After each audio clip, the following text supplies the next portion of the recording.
과거 김문수 후보가 세월호 유가족을 향해 막말을 하는 영상을 JTBC가 입수했습니다.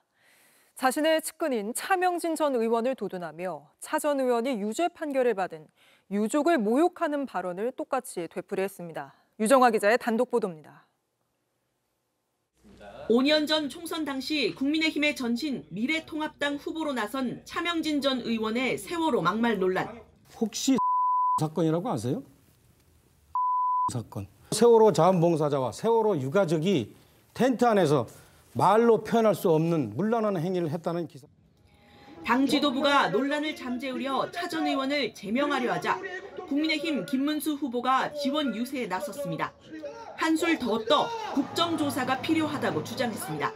차명진 찍고 나오면 모든 진실이 밝혀지지요. 세월호 또 밝혀지지요. 세월호를 숨겨야 될 이유가 뭡니까? 여러분, 세월호 밝혀내는 국정조사를 실시해야죠.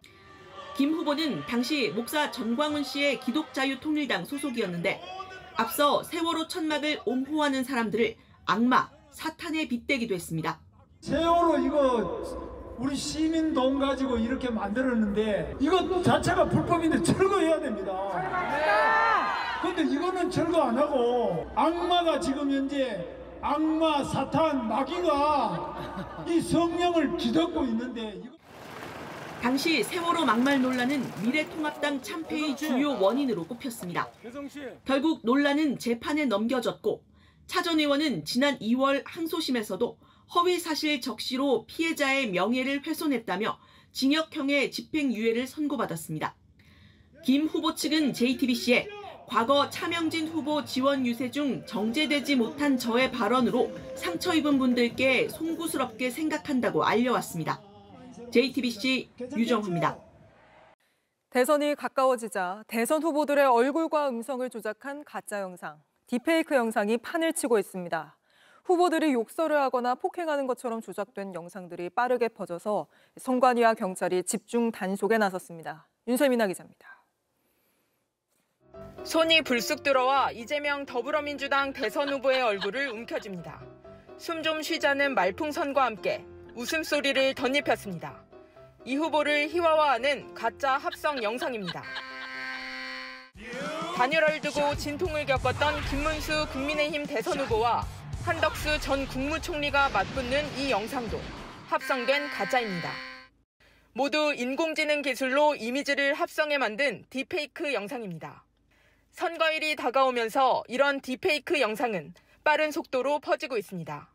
중앙선거관리위원회가 최근 한 달여 동안 삭제 요청한 대선 관련 딥페이크 영상만 1,100건 이상입니다. 지난해 4월 총선 전 2달여 동안 적발된 건수의 2배가 훌쩍 넘은 겁니다. 이러한 차이는 그 대통령 선거에 대한 아무래도 그 국민적 관심도와 그리고 최근 그 대중화된 AI 활용이 원인이라고 예상이 됩니다. 지난해부터 딥페이크 영상을 활용한 선거운동을 엄격히 금지하는 법이 새롭게 시행됐습니다. 하지만 실시간 단속이 어렵고 최초 제작자를 찾는 게 쉽지 않다는 점 때문에 조작된 영상은 계속 늘고 있는 추세입니다. 이 후보가 계엄을 선포할 거라고 말하는 가짜 영상, 김 후보가 권성동 국민의힘 원내대표에게 개가 짖냐며 막말하는 가짜 영상은 모두 신고를 받고 삭제됐지만 이미 많은 조회수를 올린 뒤였습니다. 정부는 딥페이크 영상을 주요 선거 범죄로 꼽았고 유권자의 합리적 선택을 방해하는 위법 행위는 무관용 원칙으로 단호히 대응하겠습니다. 선관위와 경찰이 전담 모니터링 팀을 운영하고 있지만 지워지는 속도보다 새로운 딥페이크 영상이 더 빠르게 올라오고 있습니다. JTBC 윤세민입니다.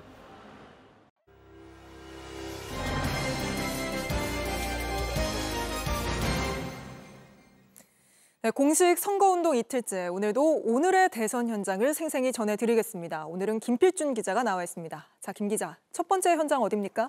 네, 민주당과 국민의힘 두 후보가 한 곳 대구입니다. 먼저 국민의힘 김문수 후보는 이곳에서 독한 애드리브를 쏟아냈습니다. 아침 9시 일정부터 이재명 후보를 향해 선공을 펼쳤습니다. 직접 들어보시죠. 어떤 대통령 후보는 자기가 총각이라도 잘 거짓말을 시켜가지고 어떤 여배우를 관계를 가진다고 검사 사칭도 하는 그런 경우가 있더라고요. 네, 이 후보의 검사 사칭 논란 등을 저격한 것으로 보이는데요. 그러면서 자신은 거짓말 자체를 못한다고 주장하기도 했습니다.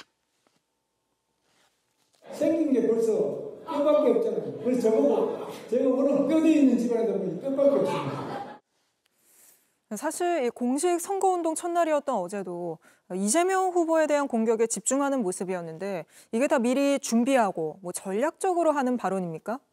네, 그래서 김 후보 캠프 측에 물어봤습니다. 이 김 후보가 평소에도 어떻게 이 후보는 저렇게 거짓말을 하냐, 마인드 세팅이 궁금하다라는 취지로 말하곤 했다는 겁니다. 그러니까 오늘 발언은 대본이 아니고 소신이라는 겁니다. 소신이요? 근데 이렇게 준비되지 않은 말을 이어가다가 어제 벌써 논란을 일으키지 않았습니까? 네, 그렇습니다. 이것도 직접 들어보시죠. 여기 벤지너는 미스 가락시장 이렇게 뽑았어요. 그 홍보대사로 우리 가락시장 홍보대사님 임명장 하나.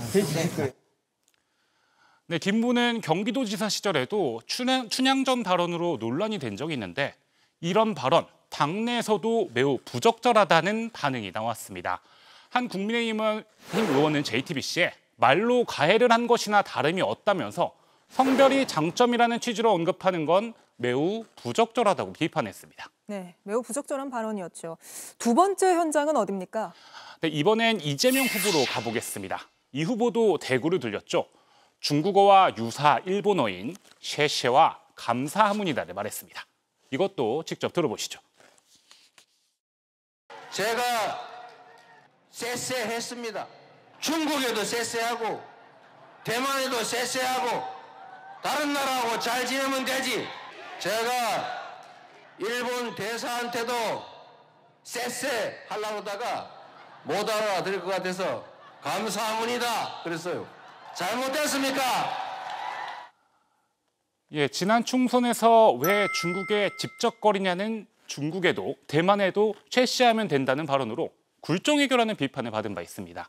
그런데 이 논란의 발언을 이 대표가 다시 언급하면서 정면 돌파한 겁니다. 이것도 미리 준비하지 않은 즉흥적인 발언이었습니까? 네, 화제가 될 걸 예감했는지 이 후보가 직접 언급을 했습니다. 이것도 들어보시겠습니다. 우리 캠프에서 그 연설 좀 짧게 하라고 뭔 말이 그래 맞냐고 자꾸 경고를 하긴 하는데 그래도 여러분 만나서 너무 반갑지 않습니까? 네, 이 후보 측은 국익 중심의 실용 외교를 쉽게 설명한 것이라며 선대위에서 써준 발언이 아니고 이 후보가 즉흥적으로 한 것이라고 했습니다. 네, 두 후보 모두 즉흥 발언이었군요. 마지막 현장은 국내가 아니라고요? 네, 하와이입니다. 바로 정계 은퇴를 선언하고 하와이를 떠난 하와이 인기남 홍준표 전 대구시장인데요. 오늘 페이스북에 베란다에 앉아 태평양을 바라보면이라는 제목으로 자신의 근황을 밝혔습니다. 어제는 이렇게 베란다에서 찍은 하와이 사진을 올리기도 했습니다. 그러니까 하와이에 가서도 계속 페이스북은 하고 있는 모습인데 홍 전 시장에 대한 러브콜이 요즘 뜨겁지 않습니까? 네, 먼저 홍 전 시장을 공항까지 마중 나간 이준석 개혁신당 후보. 이 근황글에 즉각적으로 좋아요를 눌렀습니다. 이재명 후보는 홍 전 시장은 낭만의 정치인이라고 평하면서 미국에서 돌아오면 막걸리나 한잔 하자고도 했습니다. 오늘은 홍 전 시장 지지 모임 중 하나가 이 후보 캠프로 이적을 하기도 했습니다. 홍 전 시장의 정계 은퇴 선언 이후 거의 하루도 빠름없이 정치 뉴스에 등장하고 있습니다. 보수 표를 지키려는 측과 조금이라도 더 가져오려는 민주당 사이의 경쟁이 홍준표 지지자들을 놓고 치열하게 벌어지고 있는 겁니다. 알겠습니다. 오늘의 대선 현장 김필준 기자와 둘러봤습니다.